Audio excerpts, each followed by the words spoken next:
penonton kita yang setia mengikuti siaran sama ada online radio dan juga pancaran langsung kita daripada wall kami CTC FM untuk segmen-segmen yang menarik yang sentiasa saja memberikan anda sesuatu yang baru dan segar.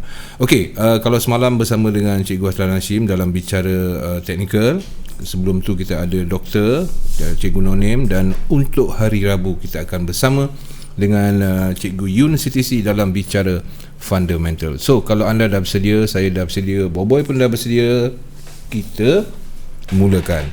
Baik tuan-tuan dan puan-puan, sebelum saya nak mulakan, saya nak menyapa rakan-rakan yang telah berada di komen. Ya, terima kasih. Sofia Amir Hamzah, salam dan selamat malam. Waalaikumsalam dan selamat malam kembali. Dan juga Gasim dari Palembang, ya. Gasim Sumsel, ahlan wa syahlan, cikgu dan juga DJ Pak Su, alhamdulillah, ya, daripada Palembang. Dia ramai rakan-rakan kita daripada arah Pulau Sumatera dan juga Tanah Besar, ya. One Effect, assalamualaikum DJ Pak Su dan juga YB Master Yun. Thank you coach bagi sharing ilmu fundamental. Semoga ilmu malam ini bermanfaat kepada semua. Bagus Wan. Ya, minta pandangan efek market terhadap pengumuman untuk Fed semalam. Adakah akan memberikan kesan jangka masa lama ataupun sekejap? Okey, Aki efek pun ada, ya, Cikgu Zaki terima kasih, Cikgu Sutra kasih pun ada. Thank you, terima kasih. Baik tuan-tuan dan puan-puan, tanpa membuang masa, Cikgu, okey, ya? InsyaAllah. Alhamdulillah. Okey Cikgu, semalam pemotongan lah Fed, kemudian kita tengok emas melonjak-lonjak, seronok nampaknya. Siang tadi semuanya post pasal profit lah, good. Kan. So betul juga sedikit pandangan efek market terhadap pengumuman FD semalam. Adakah memberi kesan jangka masa panjang atau sekejap je? Sebab dia semalam lah. Oh, yang semalam tu. Dia punya efek tu. Dia efek ni banyak jenis. Tanya efek untuk apa? Okey. Dia banyak jenis. Oh, ni bukan gitar Allah Akbar. Dia bukan reverb, bukan tremolo. Bukan tremolo. Efek ni macam mana saya buat share rangkuman pada yang bertanya. Wan, apa khabar, sihat Wan, ya? Mudah-mudahan sentiasa dengan saya dan juga semua pasukan-pasukan yang ada dalam siaran langsung ini. Tak kira segmen apa yang dipancarkan oleh CTC pun ada manfaat, kita sama-sama panjang-panjangkan. Efek yang mungkin Wan yang bertanya ni, dia berkesan kerana dipotongnya rate. Okey, dia ada dua kesan. Satu dipanggil price in, satu dipanggil unexpected. Price in, price masuk ke dalam. Price in tu kesan dia adalah dijangka, ya, dijangka. Sesuatu yang dijangka, dia tidak memberi kesan yang besar. Saya bagi contoh, Reserve Bank of Australia RBA, dia baru cut 2-3 hari yang lepas, lebih kurangnya begitu. Minggu lalu tak silap, ataupun minggu lalu tak silap, jika tengok dalam kalender nanti, atau bukan minggu lalu, hari Isnin atau Selasa, lebih kurang macam tu. 4 hari bulan dia cut. Dan kita dah highlight dalam kalender pun.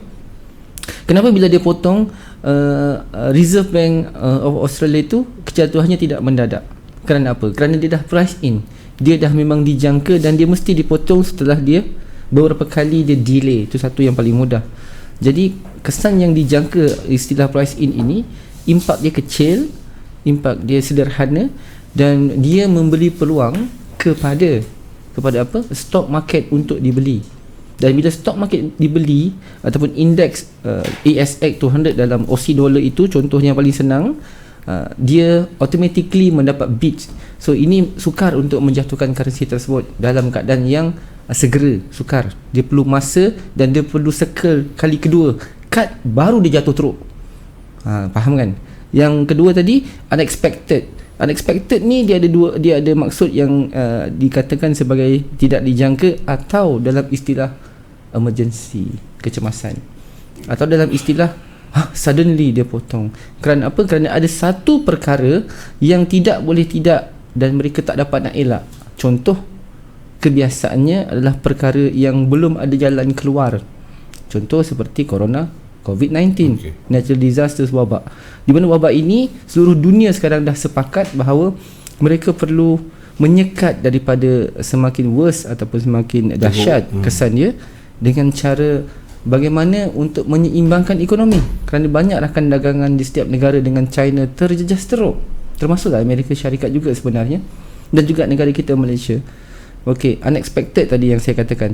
Jadi kesimpulan unexpected ini dilaksanakan bila mana sesuatu central bank itu melihat dia tidak boleh tidak, mesti, kerana tidak dapat dielakkan. Dan kejatuhannya ini adalah kejatuhan yang boleh dikatakan berpanjangan. Wow. Ya, perpanjangan maksud saya bukan berpanjangan sampai 10 tahun, tidak. Bukan begitu maksud saya. Jangan salah anggap tuan-tuan. Berpanjangan ini adalah berpanjangan apabila dilihat belum ada jalan keluar, bagaimana natural disasters, wabak-wabak bahaya ni mampu untuk disekat. Yang kedua, berpanjangannya ini apabila akan ada pusingan kedua untuk setiap central bank itu melakukan pemotongan juga. Kerana pemotongan yang pertama commonly kesannya adalah kesan yang dikatakan sebagai agresif, tetapi pemotongan yang kedua adalah pemotongan yang diletak sebagai dijangka. Dan apabila dijangka, jadi kejatuhan sesuatu currency itu akan limited. Macam RBA, dia akan limited. First, kerana dijangka, tetapi Fed tidak dijangka.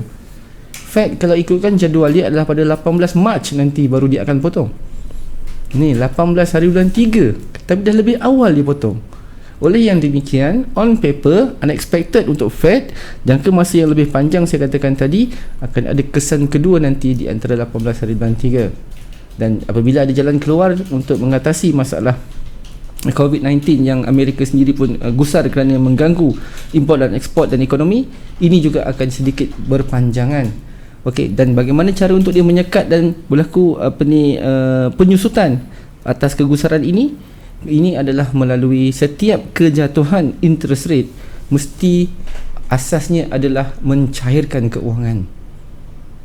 Bila dia mencairkan keuangan, ini dia akan memberi rangsangan kepada the investors untuk keluar daripada the safe haven, untuk kembali merancakkan istilahnya pelaburan dalam stock market. Ingat, emas memang tengah tinggi tuan-tuan, saya tak nafikan, tapi dia akan mengalami kejatuhan nanti dengan keadaan yang agak dalam, baru dia boleh terbang lebih tinggi. Kerana apa saya katakan begitu? Sebabnya begini tuan-tuan, fahamkan betul-betul. Bila kita membeli emas bentuk dalam fizikal, seketul besi tu kuning, dipegang, hari-hari dia tengok, digosok-gosok, boleh buat duit? Cannot go. Cannot go. So how they make money from it? So apa dia buat? The investor kena cairkan emas tu untuk support balik ekonomi dia, investment dia dalam bentuk-bentuk stock indices yang di-offered oleh mana-mana central bank. Faham tak? Ini bermakna walaupun the rate itu sedang berjalan dan kenaikan itu berlaku secara seketika, namun oleh kerana nak merancakkan ekonomi, alright, central bank akan melakukan dipanggil sebagai fiskal ataupun monetary fiskal, bagi mencairkan keuangan dan menawarkan beban hutang seperti bond, dan investor jika nak memiliki bond yang dijamin selama 10 tahun tak akan rugi, bersiap dengan interest berbanding memegang emas tidak ada 1 sen pun untungnya, maka emas akan dijual. Emas akan dijual. So, bila emas dijual, maka duit yang dimiliki selama berbilion-bilion dolar, trilion dalam bank itu akan keluar semula dan berlegar bagi menampung. Menampung apa? Menampung beban ekonomi yang sedang jatuh sekarang ini. Ini bukan hanya satu negara, ini melibatkan puluhan negara di dunia, malah ratusan negara. So sesiapa yang membeli emas di kali ini, saya tak salahkan. Ini kesan unexpected, ya, tidak dijangka terhadap Federal Reserve yang cut semalam melalui FOMC. Boleh faham kan? So apa yang dapat daripada soalan tu? Soalannya kecil tetapi saya kupasnya besar. Ada 3 lorong. Emas kena cairkan, iaitu you need to sell the gold and take the cash untuk support balik ekonomi growth. Okey, macam mana cara nak untung? Kembali kepada pemilikan stock market, kembali kepada pemilikan SP500, Nasdaq, Dow Jones, Hang Seng dan segala-gala bagai, Singapore Stock Exchange, KLSI, itu semua pegang segala bentuk aset kat situ, dan mereka menawarkan pulangan dividen yang lebih tinggi daripada membeli emas 0%, jual emas 0%. Cuma nilainya dijamin kerana dia besi yang kuning, tak dimakan semut, tak dimakan oleh kura-kura. Betul. Tetap emas. Tetapi bila dia menawarkan dalam bentuk indices ataupun bentuk stock market ini, dividennya tinggi kan? Boleh faham ya? Oh. Okey, so saya harap soalan ini dapat membantu rakan-rakan how to macam mana cara kamu untuk menguasai dinamakan sebagai the investment dalam financial instrument trading. Terima kasih. Soalannya bagus, jawapannya juga penat saya menjawab. Tapi alhamdulillah lah dapat. Jadi efek semalam Fed tu memberikan efeknya yang berpanjangan, ya. Berpanjangan bukannya 10 tahun, mungkin 3 bulan pun tak sampai. Tarikh bila berapa belas? 18 Mac. 18 Mac. 18 Mac tu dah boleh hati-hati lah. Okey, baik cikgu, saya curahkan ke Chopang untuk segmen bicara fundamental kita. Silakan. Baik, bismillahirrahmanirrahim. Alhamdulillahirabbil alamin wassalatu wassalamu ala asyrafil anbiya'i wal mursalin wa ala alihi washabbihi ajma'in. Subhanaka la ilma lana illa ma 'allamtana innaka antal alimul hakim. Rabbi shrah li sadri wa yassir li amri wa hlul 'uqdatam min lisani yafqahu qawli. Hasbunallahu wa ni'mal wakil, ni'mal mawla wa ni'man nasir. Subhanaka la ilma lana illa ma 'allamtana innaka antal alimul hakim. Allahumma shalli ala sayyidina Muhammad wa ala sayyidina Muhammad. Amma ba'du. Assalamualaikum warahmatullahi wabarakatuh dan salam sejahtera kepada semua pendengar-pendengar setia sisi FM di luar sana. Tidak kira apa jua latar belakang anda, tidak kira apa jua trading style anda, tidak kira apa jua trade style anda, tidak kira apa jua komposisi trade method yang anda guna pakai sepanjang masa, asalkan saja bermanfaat. Lazimnya saya selalu mengingatkan diri saya juga pada semua yang di luar sana, marilah bersama-sama kita panjang-panjangkan bicara fundamental pada malam ini. Saya lagi kita lihat kesesuaian bentuk-bentuk pasaran semasa untuk sepanjang minggu ini.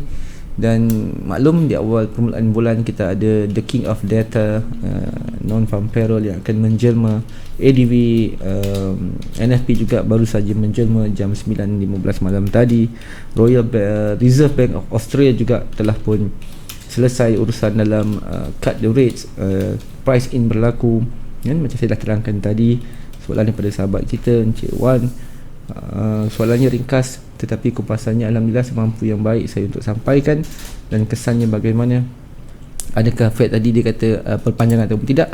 Saya kata untuk setakat ini ya, kesannya panjang. Ya, kesannya panjang, ya. Dan panjangnya itu bukanlah sampai 10 tahun, tak ada. Dia panjangnya itu adalah panjang selama mana?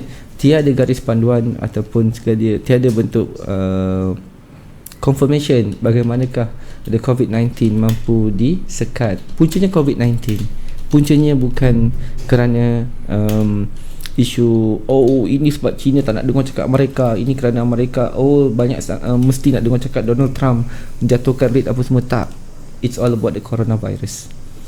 Dan dalam pada masa yang sama juga tekanan daripada Presiden dan Mr. Donald Trump juga yang sentiasa menekan the Federal Reserve agar merendahkan rates juga senantiasa diingatkan. So ini bertepatan dan juga ini kena pada masa dan tempatnya bahawa keputusan Fed melakukan the emergency cut rates jam 11 malam semalam adalah sesuatu yang unexpected.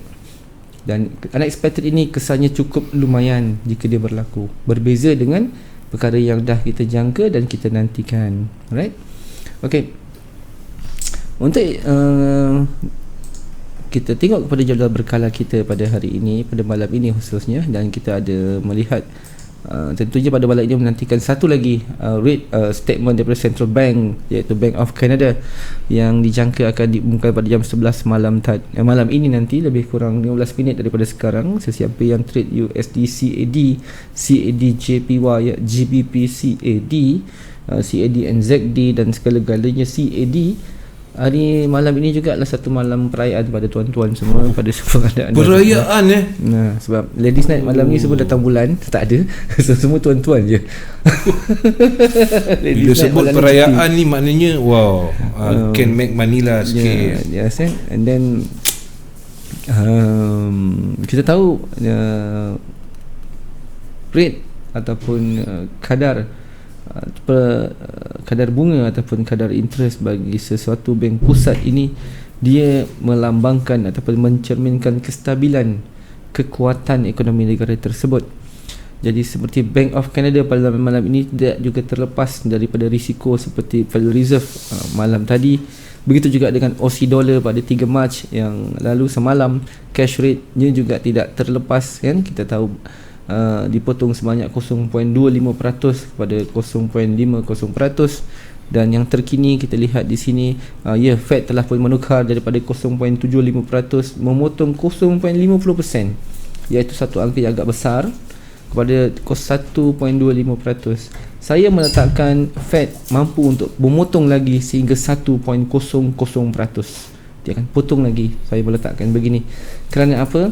Kerana mereka memerlukan satu rate yang diletakkan selesa untuk American dollar strengthen, mendapat kekuatan, ya. Kena ingat, rate yang dipotong, salah satu kesan impak yang paling besar adalah dia menjatuhkan nilai currency. Jelas tak? Jelas. You cut the rate, you sell the dollar. Seriously babe, memang betul. Begitu juga dengan malam ni. Jika CAD, Bank of Canada, cut the rates, it mean Canadian dollar akan nose dive. Nose dive. Nose ni nose ni dive. Nose dive. Adakah mereka rugi? Di seketikanya itu sedikitlah kerugian, tetapi di long termnya itu suatu return of investment yang lumayan. Dia kalau mati tertimpa duit, istilah jenazahnya tak kenal DNA siapa. Sebabnya apa? Sebab rate-nya rendah, currency yang jatuh. Dia akan menarik perhatian investor untuk memiliki segala bentuk investment yang ditawarkan dalam made in Canada. Faham maksud saya? Dengan harga yang rendah dan murah, dengan dibeli secara bulk yang cukup besar. So, who's winning in this game? Siapa yang menang sebenarnya dalam permainan ini? Jawapannya Central Bank, kan? Dan the investors. Okey, letakkan emas di tepi. Kita kembali kepada apa? Pilihan memiliki stok, pilihan memiliki saham. Sebab stok dan saham ini seperti bond, contohnya treasury yield perbendaharaan negara, ni semua adalah satu pulangan yang cukup lumayan dan interestnya dijamin oleh kerajaan yang mengeluarkannya itu. Ia dibayar penuh bila cukup matang dan haulnya. 5 tahun, 10 tahun, 20 tahun, 30 tahun, 50 tahun pun ada. Yang popular 10 tahun, yang common sold out setahun, 2 tahun, 3 tahun, 4 tahun, 5 tahun. Itu standard. Memang standard. Macam kita ada fixed deposit, simpanan tetap. Dikala sekarang ini orang berniaga untung rugi, untung rugi, untungnya melintung. Langsung buntung. Jadi datang pihak bank, apa susah cik letak satu pelaburan di tempat kami. Apakah namanya? Senang aja, nama dia Al-Autut. Produk Al-Autut. 3.5% cik. Berapa kadar pulangan? 3 bulan bayar penuh. Ya ke? Ada kata fatwa syar'i? Oops, ada sikit cik. Ada, okey, boleh lah. Malah berapa minimum? Minimum mula-mula dengan 10,000. So kita beli 10,000 pegangan dalam produk Al-Autut daripada bank. Itu maksud dia. Cukup 3 bulan. Berapa? 3.5, 10,000 berapa tuts? Kalau 10,000 1% berapa tuts? Berapa 100? Tuts? 100 ya? Okay. Kalau ada 10 kali ada 1,000, maknanya ada 1,000, ada 5, ada 500. 1,500 ringgit tuts, clean, dia bayar penuh. Walaupun pada masa tersebut bank tersebut declare, kita tak untung, kita punya klien banyak yang non-performance loans ataupun NPL, kita bagi pinjam kereta tak boleh bayar habis, kita bagi pinjam rumah pun sama tak bayar habis, kita bagi dia pinjam apa lagi, perniagaan makro kredit pun tak boleh bayar. So di mana bank untung? It's your problem. Itu jawapan dia. Our agreement is when the times come, the due date is come, the maturity is there, settle, you need to pay full and clean 3.5%. Itulah yang ditawarkan oleh Central Bank selepas dia potong cut the rate. Potong cut the rate, kebunyian sama je. Potong cut the rate. Potong dia cut lagi. Potong cut the rate. Ya. Sama juga. Okey, kita tengok sekejap calendar kita. Syarat penyelesaian saya jelas penerangan saya InsyaAllah. sebab ini satu penerangan yang saya dah kompres, yang otak saya digest untuk saya ringkaskan supaya mereka di luar sana macam mana ia berfungsi. Dan dalam pada masa yang sama mudah-mudahan kefahaman tu datang. Kita trade dalam bentuk currency ini, konsepnya sama macam mana the physical deals. Apa maksud physical deals? Physical deals macam sekarang ini paling mudah, kamu pergi ke bank, datang macam saya kata tadi, apa produk ni, auto bawa duit dalam poket, letak atas kaunter, mereka ambil, clean, sign agreement, jalan. Itu physical touch deal. Dapatlah sekeping resit grant ataupun pemilikan sertifikat. Bangga tunjuk, ya aku ada 13,000 fake touch, nanti lepas 3 bulan ni dapatlah 1,500, 9,500. Tak best, susah niaga, duit selamat. Kalau kita nak withdraw dapat flow 31,500 touch. Itu maksudnya. So bila dalam currency, so kita maknanya apa? Maknanya bank rendahkan rate, dia cut the rate, and then harganya jatuh, dia offer something, investor bayar. So currency tu akan naik semula selepas tu. Betul? Siapa yang bijak? Siapa yang pandai? Siapa yang terror? Siapa yang terkena? Siapa yang tahu? Siapa yang ambil tahu? I don't know. Up to you. Well, ish. Alah. Okey tuan-tuan, kita kembali pada jadual kita 9.45 pagi 2 hari bulan 3. Kaizen, satu data yang saya nanti-nantikan. Minggu lepas saya ada mention terhadap Kaizen, betul?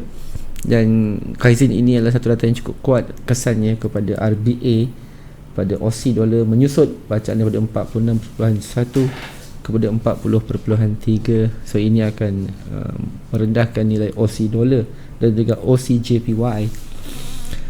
And then kita ada ISM Manufacturing PMI juga menyusut sedikit tentang American dollar pada 11 malamnya, memulakan 50.5 hanya 50.1. So persoalan saya, adakah indeks ini indeks yang dikategorikan baik? Jawapannya ya, dia baik sedikit walaupun dia menyusut. Okey, tapi kita masih lagi mengira sedikit rendah ataupun melemah sedikit, sedikit bukan banyak, sedikit sahaja, hanya sedikit terpisah, hanya 0.4. Lain jika dia kata 48, 47, that one is totally weak untuk American dollar. And then okay, kita ada hari semalamnya pada 3 hari bulan Mac jam 8.30 building approval. Ni juga data yang memberikan rangsangan untuk saya menjual Aussie dollar. Okey, apabila kontrak-kontrak pembinaan baru bagi kategori bulan Januari yang lalu agak menyusut daripada sepatutnya bertambah 1.1% tetapi menyusut negatif 15.3%. Ini menandakan bahawa perkembangan sektor pembinaan di Aussie setakat ini memang sedang menyusut sedikit. Menyusut sedikit. Mungkin kerana faktor coronavirus, COVID-19 yang menjejaskan hubungan import dan ekspor pelaburan untuk masuk ke dalam semua negara. Ini bukan hanya Australia yang terkena, semua negara terkesan. Semua negara terkesan. So, dan kita di Malaysia juga telah pun melancarkan satu fiscal stimulus ataupun monetary stimulus pada hari Selasa yang lalu, maafkan saya, Selasa atau Isnin yang lalu, sebanyak 30 bilion ringgit bagi menyokong perkembangan kecairan keuangan dalam negara kita terhadap banyak sektor.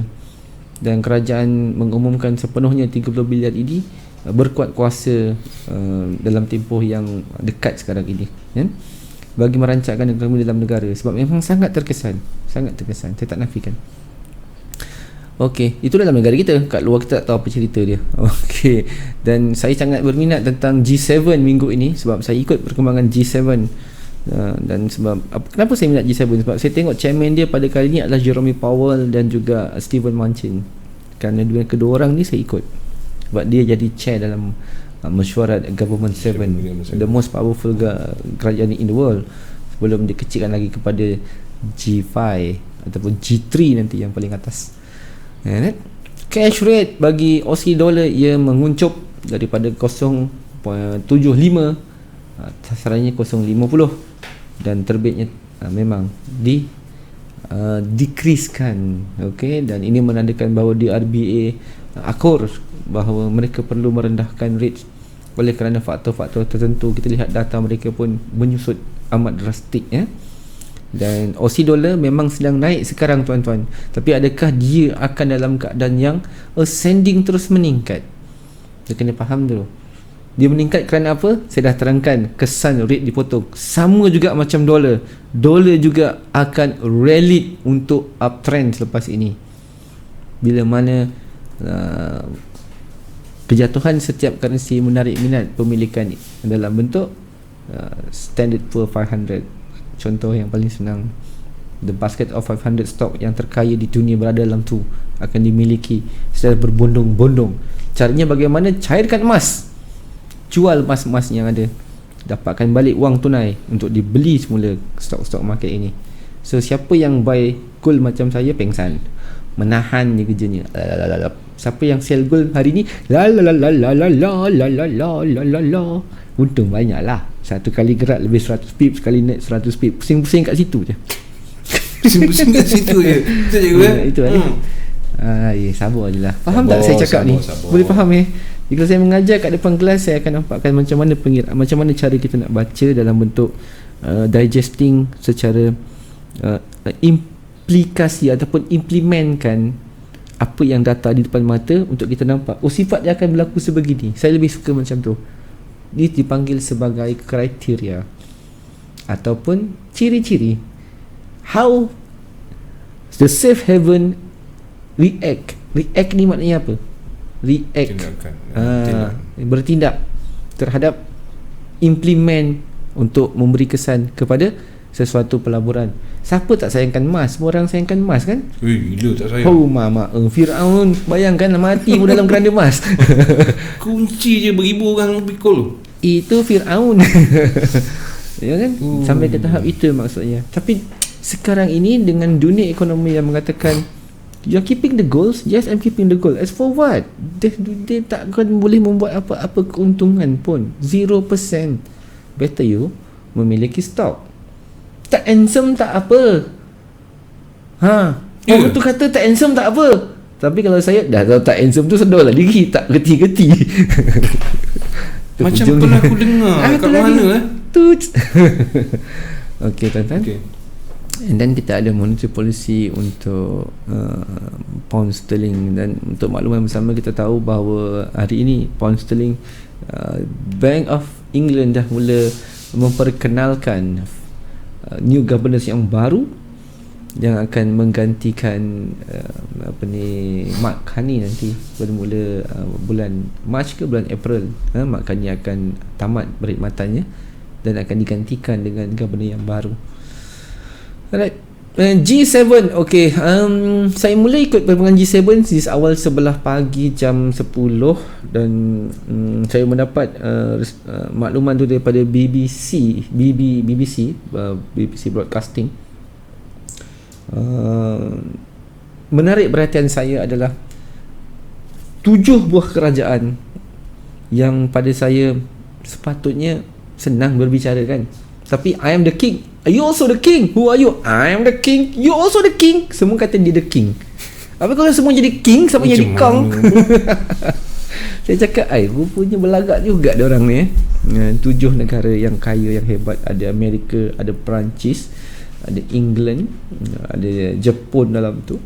Jepun pun negara terkaya Ada antara yang kaya. Jepun pemilik bond yang terbanyak di dunia yang dibeli oleh Amerika. Jadi I am the king, you also the king. Kalau dah semua jadi king, siapa yang nak jadi kong?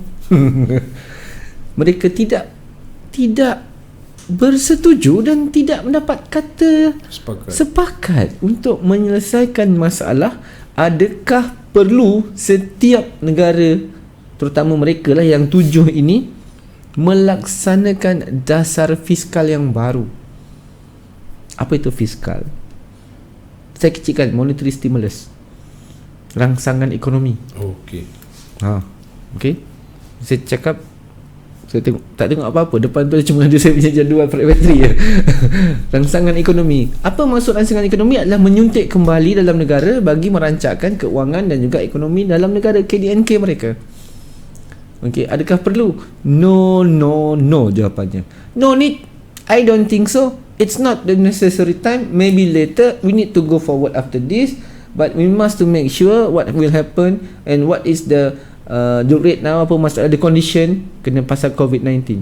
No, persoalannya dari 7 negara itu ada yang mengatakan yes, kita perlu, tetapi ada yang kata tidak. Jadi bila tak ada kesepakatan, so G7 tidak boleh meletakkan satu dipanggil sebagai, saya nak kata tata cara pun bukan, ketetapan bahawa setiap central bank ini akan melaksanakan monetary stimulus ataupun dasar fiskal keuangan, iaitu menyuntik kembali. Jika berlaku perkara ini akan memberi kekuatan kepada ekonomi. Dia akan boost upkan emas. Dia akan terbangkan nilai emas dan meninggikan nilai emas, kerana kecairan duit yang berlaku ataupun suntikan fiskal ini dia akan menggalakkan pelaburan. Ingat, pelaburan yang galak akan meninggikan nilai emas. Faham maksud saya? Dia membeli, oh aku ada untung, simpan sikit beli emas. Aku ada untung, simpan sikit beli emas. Tu contoh paling senang. Alright? Berbeza dengan saya katakan tadi, cairkan emas, invest. Buat apa letak dekat emas 0%, belilah stok, dapat 3%, 4%, 7%. Kalau takkan pack a book. Bukan apa? Pack a book. Oh, pack a book. Boleh berbilion-bilion nilainya. Betul. Daripada duit-duit inilah contoh. Boleh faham maksud saya? Okey, tak faham tak apa, sebab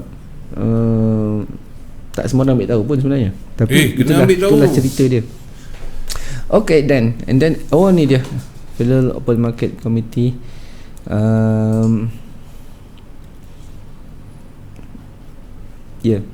Federal Reserve Open Market Committee, FOMC, yang telah pun menjadikan keadaan sedikit huru-hara. Tetapi menarik perhatian saya, dia menjatuhkan nilai dolar, menterbangkan emas untuk seketika, dan sekarang ini adalah keadaan yang kata unexpected kan. 1.25% berlaku, yang sepatutnya kalau ikut jadual dia dijangka pada 18 hari bulan Mac nanti yang akan dipotong. Dan untuk itu saya meletakkan kebarangkalian on paper sekarang ini untuk second round bagi another review terhadap rates Federal Reserve ini adalah pada 18 hari bulan 3 insya-Allah. Sama ada mereka akan kembali untuk di meja rundingan bagi cut another 25% BPS kepada 1.00%. Cut lagi. Yes. Begitu juga dengan RBA juga saya meletakkan sasaran untuk second round bagi cut the rate kepada 0.25% BPS, dan yang terkini semua insya-Allah fokus kepada ECB dalam tekanan untuk negative interest rate policy macam mana Jepun ni, untuk bagi pada negatif 0.10 atau mungkin worse 0.75% macam mana rakan euro mereka CHF. Fokus yang ini in few ketika dia akan mengalami satu proses. Kerana apa? Once commonly apabila Federal Reserve dah start cut the rates, kebanyakan negara G7 ni nanti kawan-kawan dia ni akan I follow. Commonly lambat dengan cepat je dia buat. Okey? Itu antara hint yang paling mudah untuk kita. Saya tak kata mesti dia follow, tapi kebarangkalian besar 70%, 80% I follow. Ikut, you cut, I cut lah. Kan? You jump, lantak you lah. I don't jump. You sendiri jump lah. You jump, lantak you lah. Alright. So nampakkan ECB lepas ni is on focus, terutama euro yang ini. Jika dia cut, bermakna dia dalam kumpulan negative interest rate policy, dan ini euro akan nose dive. Dive. Tapi yang mana pula lawan bagi nose dive? Saya belum nampak yang skyrocket lagi sekali, kecuali emas. Seketika kan, macam malam ini dolar akan skyrocket, terutama UCAD. Dia akan skyrocket lah sebab CAD dah cut the rates.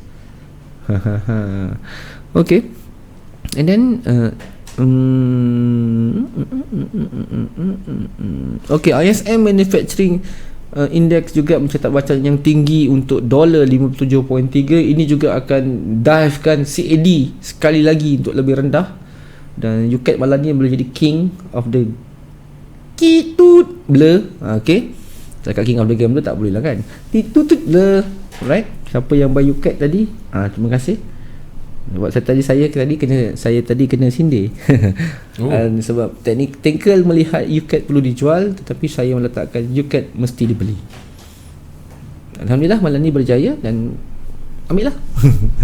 Okey, 57.3 bacaan yang cukup tinggi, cukup menarik, cukup selesa untuk Jeremy Powell malam tadi, walaupun dia bercakap dalam keadaan yang tergesa-gesa, dan kita nampak penerangan Federal Reserve as an emergency cut terhadap kerisauan COVID-19 malam ini menuai hasilnya.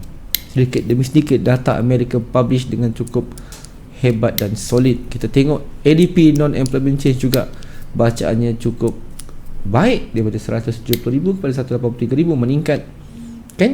Dan di sini kita, untuk hari ini, hari Rabu, kita dapati bahawa dolar antara yang terkuat untuk sustain selepas OC dollar. Alright. Okay, now kita ke mana pula? Kita ada AUD lagi esok jam 8.30 untuk trade balance. Okay, untuk trade balance ni kita mengharapkan bahawa 4.80 bilion ataupun 4,800 juta bilion OC yang dijangka dalam keadaan reserve ini dicapai. Dia perlu meningkat lah kepada mungkin 5.0, mungkin 4.90 meningkat. Ini akan memberi rangsangan OC untuk semakin dibid ataupun mendapat bidaan. Tapi jika dia semakin kecil, maka reserve dia akan semakin kecil juga, dan ini akan merencatkan peningkatan OC hari ni yang cukup cemerlang dalam keadaan yang acceleration. Alright, tersekat sedikit. And then kita ada OPEC meeting. OPEC meeting ni maklumlah kita perlukan digesting dia. OPEC meeting ni kan, apa yang nak diceritakan. Dan ini juga memberi kesan kepada konsep memberi kesan kepada CAD yang sekarang ini struggle sebenarnya dalam penjatuhan minyak dalam keadaan yang jatuh sekarang ini kalau diikutkan. Dan cara untuk minyak ini mendapat demand ataupun mendapat rangsangan harga adalah dengan mengurangkan pengeluaran. Kena kurangkan pengeluaran. Jika satu hari dia keluar mungkin sejuta barrel, mungkin kali ini dia shortkan pergi 500,000 barrel sahaja. Dengan ini bahawa minyak boleh mendapat harga tinggi semula. Tapi kesannya kepada pengeluar, jika dia semakin kecil mengeluarkan, dia terpaksa menanggung kosnya agak tinggi, kos gaji, kos sewa, mungkin kos segala macam bentuk kos logistik. Itu juga tidak berapa digemari oleh pengeluar-pengeluar minyak dunia kerana mengeluarkan. Bagi mereka, the best is setiap hari menambah bilangan pengeluaran. Tetapi disebabkan harga sedang kejatuhan, oleh kerana kurang rangsangan import dan ekspor dan kepenggunaan minyak terhadap COVID-19 yang sedang melanda, ia efek untuk segala bentuk sektor. Minyak adalah antara logistik yang cukup penting di dunia untuk menggerakkan sesuatu perkara kan. Kita tahu machineries, industries, elektronik dan segala bagainya lah. Sekarang pun nak makan pun pakai minyak juga.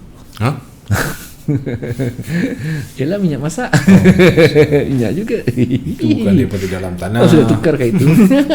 Habis kalau kita nak pergi drive thru McD pun ni si minyak kita juga. Itu betul lah. Pasal tadi saya nampak Burger King, sedap pula aku tengok kan. Kat mana? Kat situ, kat tepi dengkel. Besarnya Burger King ni. Baru saya terfikir, baru saya nak tengok. Sebab saya berhenti. Kalau tak, jangan harap aku nak tengok. Balik singgah lah. Itu ada. Alright, seorang lah kita kan. Siapa nak teman. And then itu yang akan kita nantikan untuk sepanjang hari esok, insya-Allah. Dan hari yang sangat dinantikan oleh semua traders di seluruh dunia, khususnya di Malaysia, yang purata melihat bahawa financial instrument trading di Malaysia ini dimonopoli oleh bangsa Melayu puratanya kan, secara online macam kita ni. Ada yang live trade, ada yang melonggok di tepi-tepi kedai, ready, buy, sell. Alamak MC, ujungnya ini signal bengong. Macam ujung ni menjadi macam tu. Okey, dan NFP Signal juga bengong. Signal juga yang bengong. Nasib baik dia marahkan signal. Dia tak marahkan gurunya. Kalau dia marahkan gurunya, aduh, sabar petir ni. Bank of England, Governor Canny Speak yang akan berbicara di awal jam 1 Jumaat nanti. Ini akan lebih kepada digesting. Kita nampak sebentar tadi jam 10 suku juga Governor untuk designate Bailey juga speak. Ini antara Governor baru yang akan menggantikan Mark Carney di hujung-hujung servis beliau. Dan Mark Carney lately ni memang memberikan satu gambaran yang pada saya agak jelas, agak jujur, di mana kekuatan ekonomi Britain setakat ini masih lagi dipengaruhi oleh faktor geopolitikal. Jelas Brexit belum lagi selesai dan dia lihat bahawa isu Brexit ini jika gagal untuk ditangani, dia akan semakin melemahkan pound sterling. Dia ada menjelaskan sebegitu. Jadi sebaik-baiknya as an economist, geopolitikal ini perlu segera diselesaikan. So it's up to Mr. Boris Johnson now how they going to deal with the Euro bloc after this. Dia hanya ada masa sehingga lebih kurang 7 bulan daripada sekarang, ataupun 7 ataupun 9 bulan ya, sehingga Disember, to settle down terhadap term and condition yang diperlukan untuk sepakat antara Euro bloc. Jika dia extend ataupun delay, maka UK akan mengalami penyusutan nilai pound yang ketara. Sell the GBP. And then Mr. Stephen Follows, antara governor yang saya dengarkan, orangnya tenang. Okay, mesti ada seorang teman wanita di sebelahnya. Sekretari. Dia punya timbalan governor dia. Okay, sentiasa. Dan ini akan menjadi highlight yang menarik setelah mereka memotong interest rate mereka. Confirm dah dipotong hari ini daripada 1.75 kepada 1.25 dan confirm 1.25 dipotong. Dan di sini juga dah berubah ke belum? Dah berubah. Nampak rate pun dah berubah. Okey. Dan kalau kita klik macam ni, kita buka draft dia macam ni, dia akan turun. Ini dia 1.25. Kita besarkan sikit ni dia. Daripada 75 rata-rata. Tahu tak berapa lama dia stay? Saya kira BOC 16 bulan tak potong rate. Terror tak terror? Terror tahun Bank of Canada ni cukup terror. Tengok yang ni lagi panjang. Makan tahun. Potong up. Bila dia up, tengok bertingkat-tingkat dia naik. Lepas tu dia stagnancy, and now drop dead, nosedive. Dan tak mustahil nosedive another to 1.00. Canada pada sayap ekonomi yang cukup baik. Gaji yang dibayar pun lumayan kerja kat Canada. Cuma nasib baik jauh je. Kalau naik kereta boleh sampai. Kita lepak Canada lepas tu, Vancouver. Cikgu nak belajar, nak berjalan ke sana lah. Itu dia. Nak jadi, bukanlah dia warga negara kat sana. Kerja. Sana gaji mahal. Ayo kembali semula kepada kita punya kalender. Alright. And then apa yang akan Paulus ceritakan boleh disaksikanlah. So Canadian dollar will be on focus normally pada minggu ini, khususnya minggu ini, sebab serentak pada hari yang sama kita ada employment change yang akan terbit, dan kita ada trade balance yang akan dipublish, unemployment rates juga akan dipublish pada jam 9.30 malam lusa. And then sebelum tu kita ada retail sales untuk Aussie dollar, di mana bacaannya adalah 0%. Kerana sebelum itu dia menyusut 0.5%. So indikator dia meningkat sedikit kepada stagnancy, maknanya dia kembali kepada par bacaannya permulaan. So apa yang kita harapkan untuk Aussie dollar? Skyrocket. Bahasa Melayu ini bahasa dasar tu. Skyrocket apa pun tengok dalam kamus ada ke? Okay. Skyrocket enough untuk 0.1% cukup. GBP AUD will nose dive lagi ke bawah 9.2. 192 saya punya target. 19230 untuk dia jatuh pada harga sekarang. Untuk kurang 400-500 pip daripada atas. GBP adalah antara currency yang akan jatuh beratus-ratus pips dalam keadaan yang rally lah ya, jangan salah anggap, bukan terus jatuh macam tu. Kecuali gold satu malam 1200 pip, mama Cool. Yeah. Best, I like it. No, macam hari ni seronok saya trade. Dia pergi 130-40 pip, dia jatuh 140 pip, dia naik lagi 130 pip. Seronoknya trade hari ni. Memang seronok. Allah Ta'ala saja yang tahu seronoknya saya. Ya Allah. Walaupun hari ni saya cengkelat. Saya cengkelat hari ni. Cengkelat daripada apa? Cengkelat daripada jumpa orang kampung. Saya duduk depan PC je. Oh, shock sangat tu. Habis dia terbang 100 pip lebih, dia jatuh lebih 100 pip, dia naik lagi 100 pip lebih, dia jatuh lagi 100 pip lebih. 4 kali entry. Oh, seronoknya hari ni. Sangat seronok. Apa yang menggembirakan saya hari ini, apabila di depan saya tu ada 7 orang yang hanya ada modalnya sebanyak $30, $40. Kau ada berapa? $50. Dalam lingkungan mampunya sebegitu, hari ini mereka menuai hampir $400. Alhamdulillah. Dan bila saya melihat ini, saya rasa ya Allah, seronoknya aku tengok duit tu duit dia, bukan duit saya. Tapi modalnya mampu banyak itu. Berapa? Tok, dah ada $115. Yang kamu ada berapa? Saya ada $180. Okey. Itu sebab saya cengkelat. Saya ke depan itu. Dia jangan marah, ya Allah Tuhanku, jangan marah aku ya Allah. Ngajar je kita ni. Okey, 0.01% hari ni. Maafkan saya, lusa yang kita perlukan cukup untuk meroskai roket bahasa baru. Meroskai.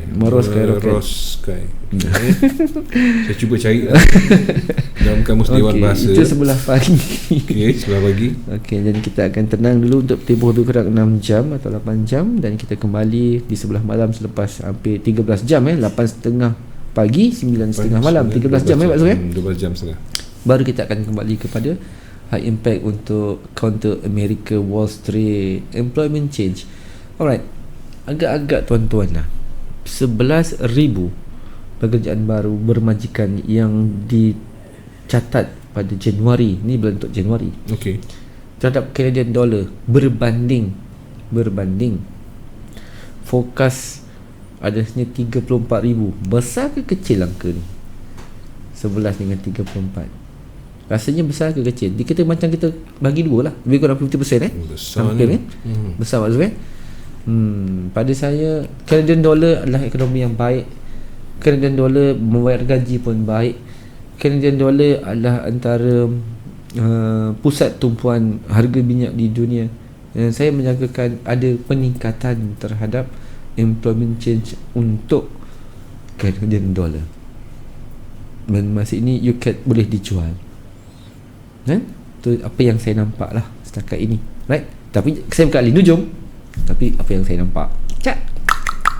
So, apa yang terjadi? Sell USD CAD. Itu jawapan dia. Okay. CAD. And then terbit pula trade balance. Apa yang diperlukan? Jika di Januari yang, maafkan saya, di Januari yang lalu ataupun di Disember yang lalu, dia negatif sebanyak 400 juta Canadian dollar. Negatif 0.4 bilion itu nilainya. Istilahnya 400 juta. And then dia menyusut lagi sebanyak negatif 0.6 bilion. 600 bilion lagi susut. Macam saya katakan, di trade balance, OC pula trade balance. Nampak ni? Dari kaminya OC punya trade balance, dia OC pula dia tak ada negatif. Banyak duit OC ni. Well, you know, kawan dengan komunis mah. What the hell? Dia punya cinpeng bintang 3, 4 kali 5 sama dengan 7. Ya ke? 4 kali 5 dengan 7. Mungkin banyak bisnes. Tapi OC rakan kuat dengan mereka adalah Amerika Syarikat. Amerika Syarikat adalah rakan dagang yang terkuat untuk Canadian dollar. Alright, negatif 0.6. Kita perlu angka ini positif. Betul? Positif. Jangan kata negatif 0.8 kan lebih tinggi je. Kau pasal saya punya buy kena stop loss ataupun margin call. Yelah, negatif 0.8 dengan negatif 0.6 memang kau tengok nombor tu besar. Betul lah, 8 dengan 6 besar. 8 kan Pak Su kan? Betul lah. Tapi depannya negatif. Negatif dengan negatif sama dengan positif. Negatif dengan positif baru dapat negatif. Jadi dia kena menyusut. Dia bukan meningkat. Dia kena positif. Mungkin 0.4, mungkin 0.3 atau 1.0.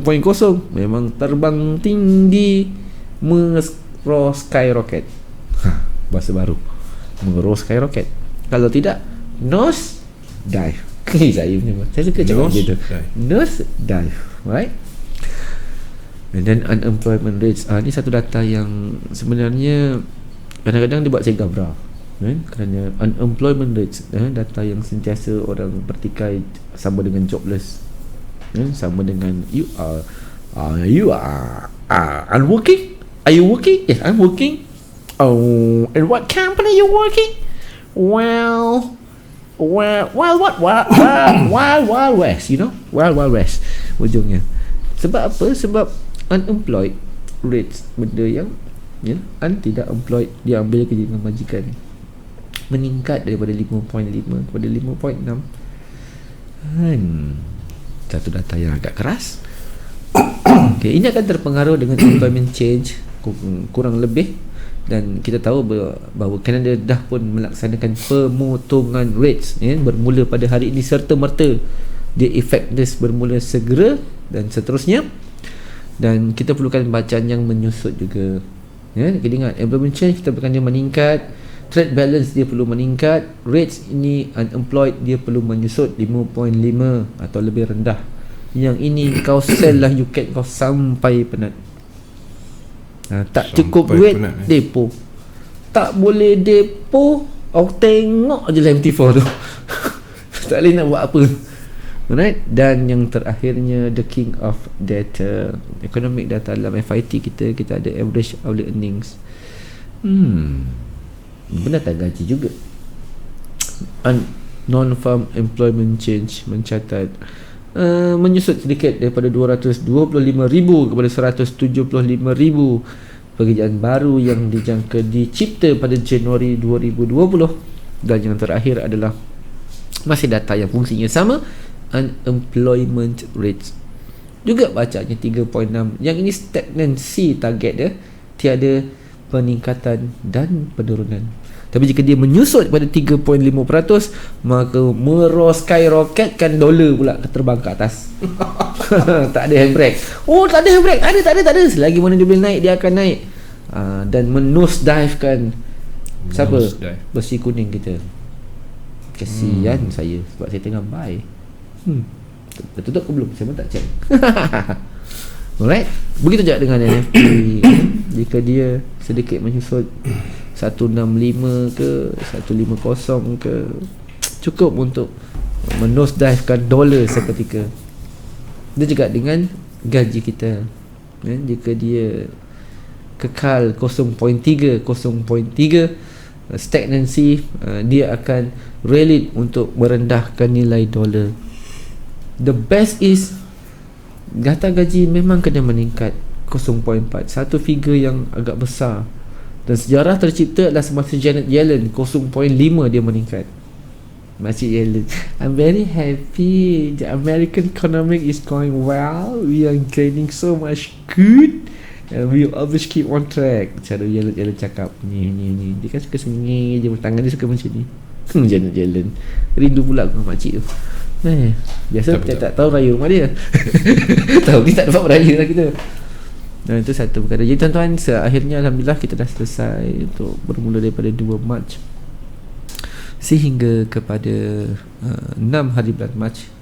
Dan kita lihat hari Minggu yang cukup sibuk